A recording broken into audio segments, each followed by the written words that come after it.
최근 요소수 수급 불안 사태에 정전 사태 그리고 민생과 관련된 사건 사고들 끊이지 않고 있는데요. 이 사건들을 관할하는 부처, 주무부처 산업통상자원부입니다. 그런데 이 와중에 내년 총선에 산업부 수장인 박문규 장관 차출한다는 설까지 나오고 있죠. 지난주에 이어서 이정주 기자가 이 부분에 대한 이야기 조금 더 들고 왔습니다. 이정주 기자 어서 오세요. 네, 반갑습니다. 산업부 이정주입니다. 네, 산업부 장관 총선 차출설 저희가 지난주에 좀 다뤘었는데 또 어제 또 관련 이슈가 있었습니다. 이 박문구 장관이 지금 차출이 거론되고 있는 수원 같은 지역에 박지성 축구 선수 박지성 선수가 영입설이 나왔는데 어떻게 될 겁니까? 네, 저도 사실 이게 산업부 관할은 아니라서 네. 근데 산업부 장관하고 같이 묶이는 이전부터 말씀드렸던 수원벨트, 네. 예, 이수정 교수, 박문규 장관 그리고 뭐 김현준 전 국세청장, 김은혜 홍보수석, 전 홍보수석 여기에 이제 그 한 명이 마지막에 스포츠 스타 박지성 선수가 이제 수원에서 오래 살았어요. 그리고 그 수원공고 출신이니까 그 인재영입위원회에서 이 얘기가 나온 거예요. 네네. 그래서 제가 이제 좀 취재를 해봤거든요. 예. 했더니 일단은 그 회의 도중에 얘기가 나온 건 맞고 다만 이게 그 뭐 명단에 올렸다거나 접촉을 했다거나 이렇게 한 건 아니라서 이제 좀 해프닝으로 끝났습니다. 아, 그렇군요. 근데 뭐 지금 나오는 이야기들이 전반적으로 굉장히 좀 뒤숭숭한 것 같습니다. 그러니까 지금 박문규 장관에 대한 이야기만 해도 지난주에도 전해드렸지만 취임이 9월 20일이었기 때문에 아직 석 달도 되지 않았는데 그러니까 새로운 인재 영입 시도라는 점에서 계속 이런 식의 이야기들이 지금 나오고 있는 거거든요. 분위기가 산업부 분위기를 좀 들어보셨나요? 아무래도 사실은 이 불확실성에 대한 얘기죠. 그 모든 조직이 똑같을 거예요. 네. 회사 다니신 분들은 알겠지만 수장이 바뀌면 보통 인사가 바로 이어지거든요. 그러니까 지금 산업부가 굉장히 뒤숭숭한 분위기인 건 맞아요.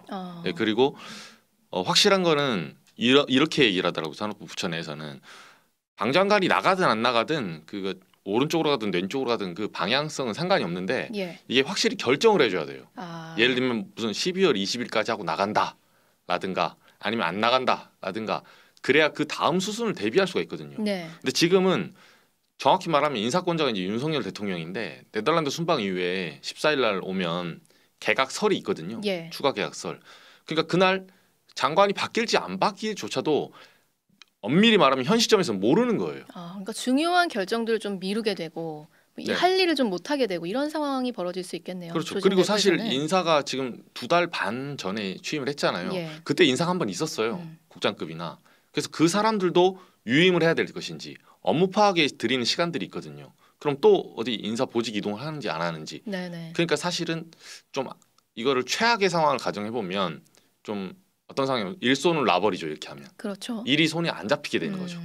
이게 지금 뭐 비단 저희 산업부를 중심으로 이제 이정주 기자가 담당하는 산업부 중심으로 좀 이런 이야기들을 소개해드리고 있는데 다른 부처에서도 사실 비슷한 상황 벌어지고 있지 않습니까? 그렇죠. 근데 지금 민생 이슈 굉장히 많거든요. 산업부의 한정에서만 보더라도 요소수 대책이 최근에 나왔었잖아요.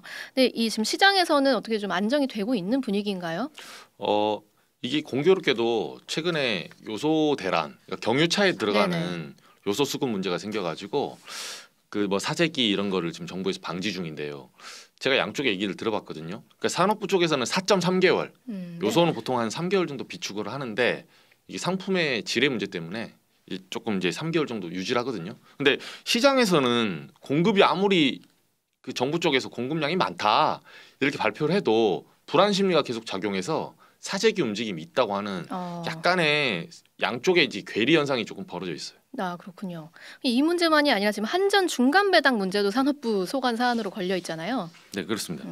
한전 같은 경우는 간단히 말씀드리면 그 한전이 지금 누적 적자가 45조. 네. 거의 민영 회사였으면 현재 시체말로 문을 닫아야 될 시기거든요.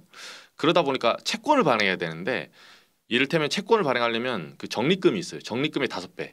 예를 들면 제가 10,000원을 가지고 있으면 50,000원어치 채권을 발행할 수 있고 그 적립금을 쌓아야 되는데 이 적립금이 부족하니까 중간 배당을 자회사로부터 이제 받는 거예요.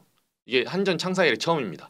그렇군요. 예, 그 자회사들은 안 힘드냐? 지금 다 힘들거든요. 네네. 4조 정도 지금 중간 배당 해달라고 하니까 연말까지 자회사들도 이제 고여를 짜서 거기서 아껴서 현재 한전에 중간 배당을 하기로 음. 최근에 이사회를 열어서 정관 변경에 들어갔습니다. 아, 이런 중요한 상황인데 계속 부처의 수장이 어떻게 될지 결정이 되지 않은 상황. 이 이야기는요 유튜브에서 조금 더 이어가 보도록 하겠습니다. 이정주 기자 수고했습니다.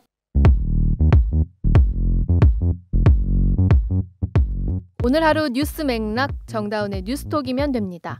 유튜브 노컷 채널 알림 설정하시면 매일 오후 5시 30분 실시간 참여하실 수 있습니다.